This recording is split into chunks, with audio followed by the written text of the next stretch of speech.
Is that Mr. Cardinal? I hope you guys are hearing that lovely song.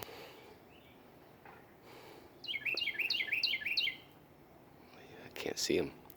Sorry for the delay, but this is my side yard garden bed. Welcome. I'll just take you through this. I will spend a little bit of discussion at the end about this particular section of my yard, because when you're doing permaculture in an urban or suburban type setting, there are limitations unique to that. I've mentioned a couple, like power lines going right over the top, that limit what you can do. But I'll cover the crops that I have over here. In my first video, I do come over to this bed and show it, and everything is dead except for one lone comfrey, Bocking 14 comfrey. And I've reestablished the bed, or replanted the bed. And so I'm going to come over. I planted it in spring. It was like March when I put most of this stuff in the ground. There's a blackberry right here that I put in the ground at the beginning of August. I had some blackberries in pots that weren't doing well, and putting them in the ground actually saved a few of them. So we'll get to it without much more delay. Maypop passion flower. And you say, I thought you were going to put Malabar spinach at the base of every tree. Well, I have a couple choices with vines, and I can put both. But in this location, I'm going to go with the Maypop. The Maypop is your passion flower. It produces an edible fruit. It produces a flower that pollinators like. And of course, the Gulf Coast fritillary butterfly. It's the only place it can really lay its eggs. So it's a useful plant. Wildlife loves it. It helps the roots spread like wildfire. It helps break up your soils. I've mentioned these soils here are very rocky, very clay-like. They don't take water very well. It's hard to get them hydrated, but then once they're hydrated, they hold water super well. And then if they keep getting hydrated, it's very easy to get your plants overwatered, especially if it's a plant that really loves drainage. So I've mentioned having trouble with some of my East Texas natives, my Eastern United States natives, and I think that's largely what the problem is. So is just the soil types and the way they behave. You really need to have crops that are adapted to that if you're going to grow directly in it. Otherwise, you're going to lay lots of amendments on top of it, and you're essentially not going to be growing in native soil. You're going to be growing in something you built, which is fine. There's nothing wrong with that, but it costs more money. And one thing about my endeavor here is I'm trying to see just how little money I can spend and get away with it, essentially. So I'm sitting here and I'm noticing something that I've seen in my yard. I grow purslane, domesticated varieties. I have a plant that looks like purslane. I have not taken the time to identify it, but I'm going to put this on camera. It is definitely not horse herb. You can see the size with my hands in there. And we'll get the underside of the leaf. I'll probably go back and identify this later. I may identify it and put it in the description. I've not taken the time. I've noticed it, and I keep telling myself, oh, I need to look that up, and just haven't. So maybe if I put it on video, it'll remind me. And you'll also see little juvenile sprouts.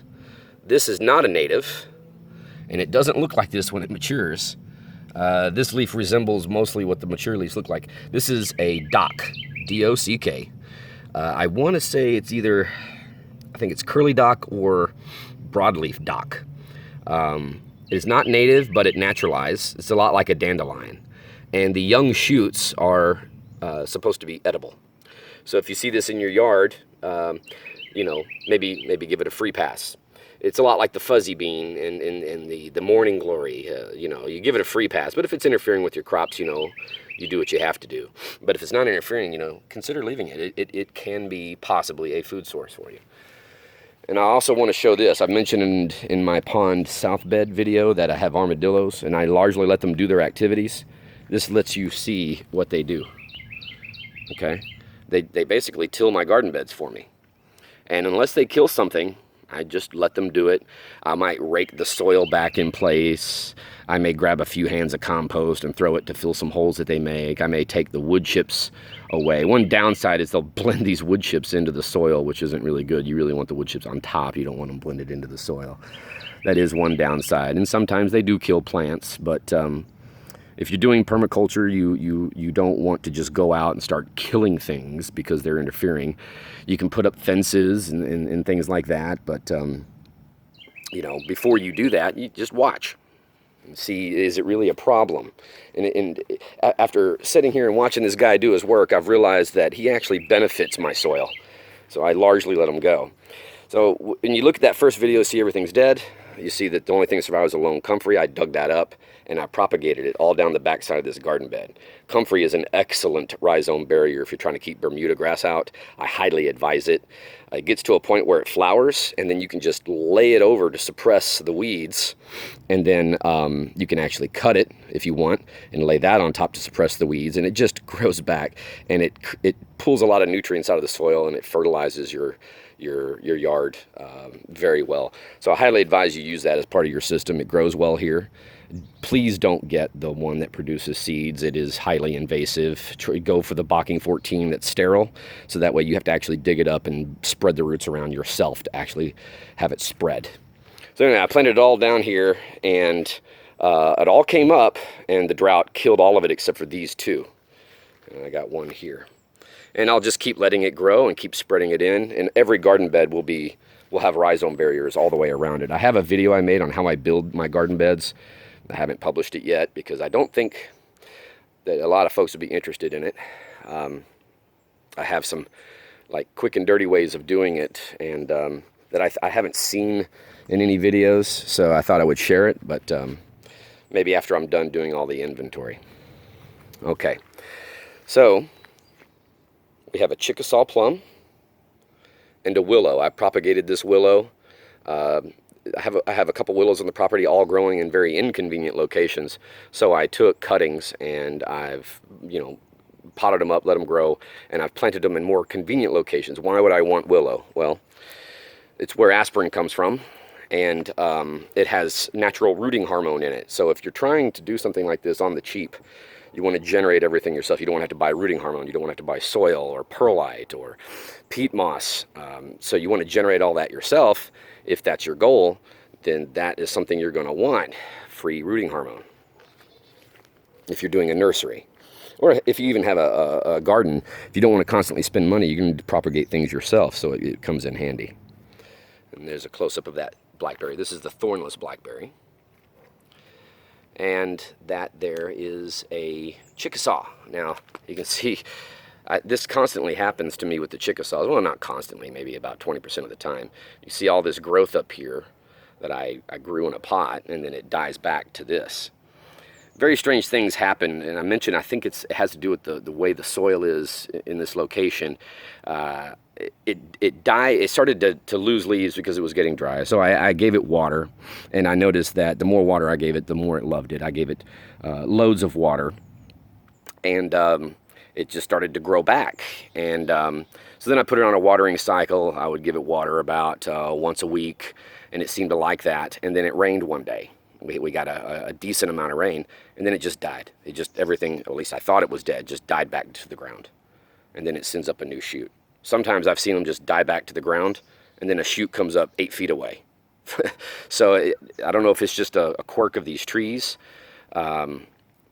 or perhaps I'm doing something horticulturally that's messed up and the tree doesn't like it. Probably the latter. But just a word, if you plant one of these and you see it die back like this, don't give up hope. Believe it or not, it can regain this growth much faster than you might think. By next year, by into spring next year, it'll be easily this big, well established, and the tree will hardly miss a beat. So another Chickasaw, and all these Chickasaws are ones I've propagated. And I've got more in pots that I use, whenever something dies, I rip it out of there and plant another one. I mentioned in my Mustang grape video that I have female 3-leaf sumac.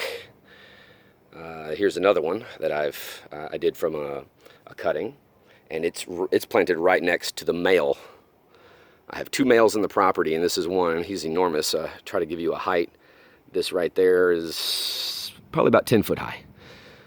It's right next to a treehouse my son built himself when he was about 12 years old. And I cannot bear to tear it down because it's so cute. Anyway, well, he's a grown man now, so But still. Anyway, this is another one of the passion flowers, maypops. And back here you see a Chickasaw. And you can already see the maypops, even though all this was planted this spring, you know, it's already getting to the business of sending out suckers and runners and spreading it and propagating itself all over the place. And that is all the crops that I have in here right now. I will mention that when I planted stuff in here at first, this soil, I planted just 2 trees and then a comfrey in just basically raw soil, and it's very rocky here, very rocky. You can see the rocks on the ground that get dug up, and it's just, if you keep digging, you end up with gravel. I'll show you like this. This is what you end up with.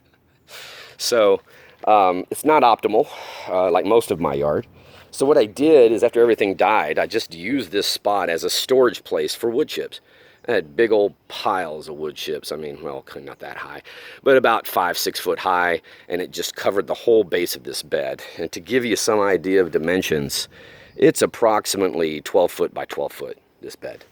And then I've got a little spot over here, and over at the base of that tree, I didn't cover it, but there is a maypop. You can see it climbing up and going into the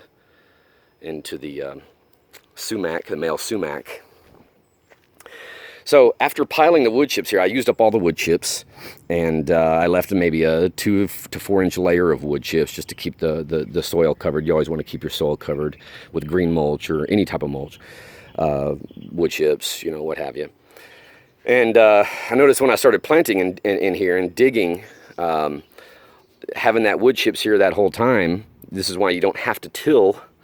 And when you're farming in this fashion, is all the little earthworms and grubs and stuff underneath did all that work for me. I noticed you dig down about a foot now here, and you got delicious black soil down that deep, because they come up, they eat the organic matter, and they take it down with them. So now this bed is actually fairly fertile, and everything did much better here. And this part of the video is where I'll discuss some of those factors in a suburban yard, because to get stuff to do here, in the first video I mentioned that everything here was light starved. And that's because of this large old growth ash juniper, and this large, well, not that one.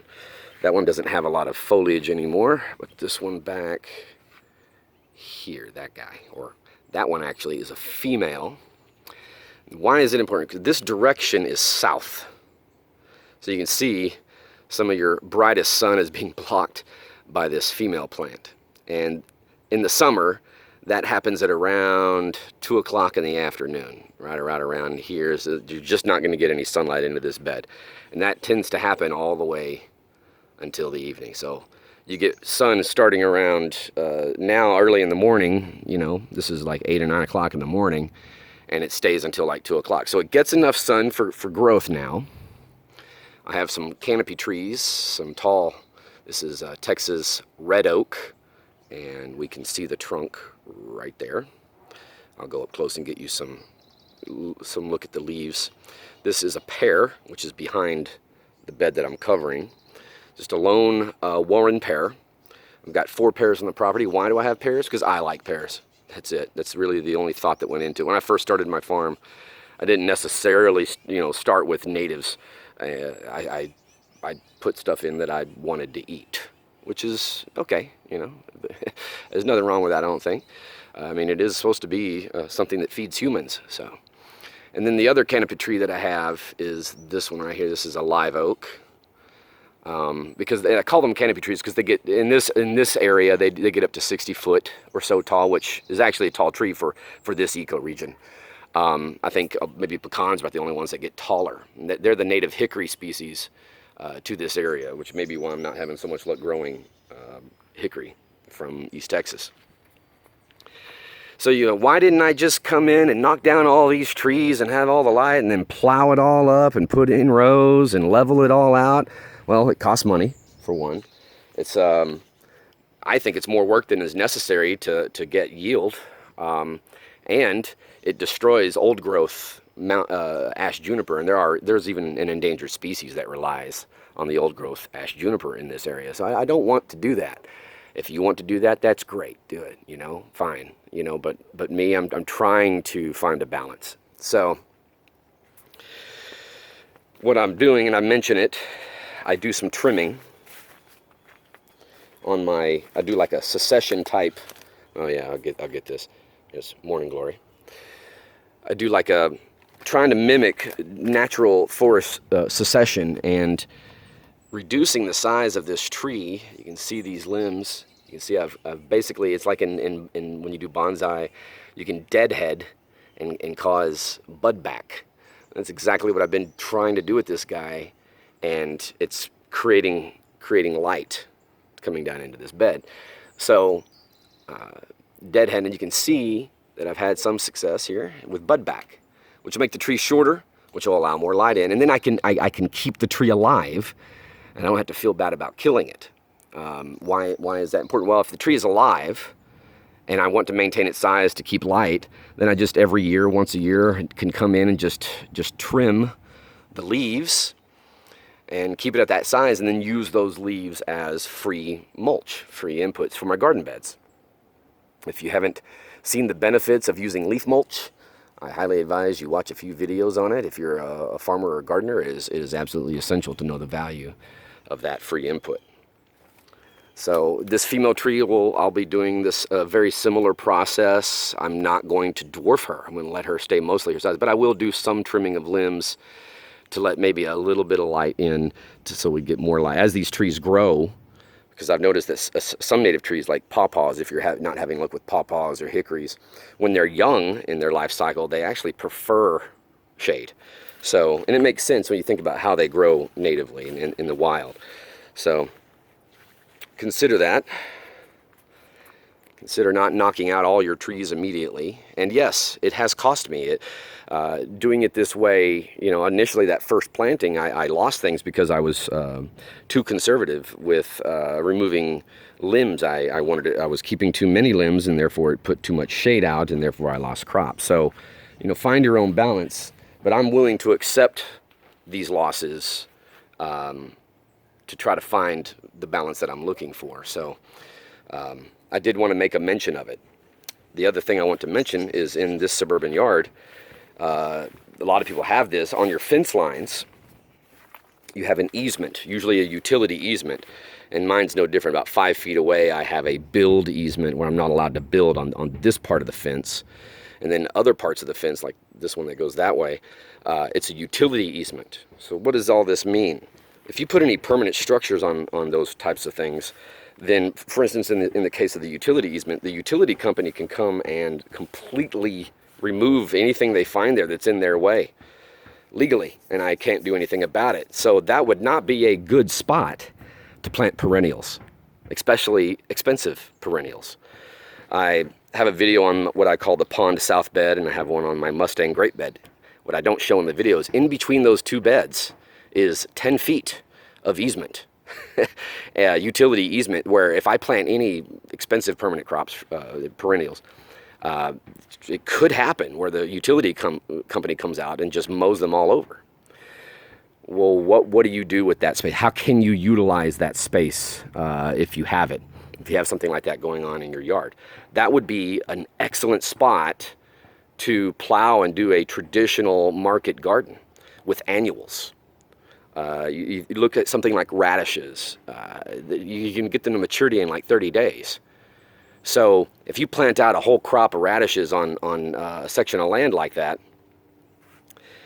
and then the utility company comes and mows it all over because they can do that, you don't really lose a lot of investment, and you can immediately replant, and 30 days later you got a crop.